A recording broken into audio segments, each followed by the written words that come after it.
নমস্কার, সবাইকে শ্রীঝুরিতে স্বাগত।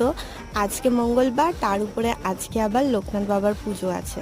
সেই জন্য আমি আমার পুজোটা আগে সেরে নিলাম, তারপরে মা ভোগ রান্না করে এখানে চলে এলো লোকনাথ বাবার পুজো জোগাড় করতে। আর আমি চলে এলাম মাকে রান্নাঘরে একটু হেল্প করে দিতে।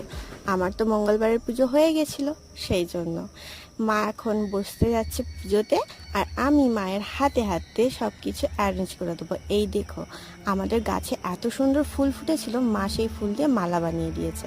আমি এক এক করে মায়ের কাছে সব জিনিসপত্র তুলে দিয়ে আসি, আর ম্যান্ডেটারি মা চশমাটা নিতে ভুলে যাবে। এই দেখো, মা এত সুন্দর খিচুড়ি বানিয়েছিল, ঠাকুরের ভোগের খিচুড়ি আমার তো পরমান্ন মনে হয়। খুব খুব খুব টেস্টি হয়েছিল খাবারটা খেতে।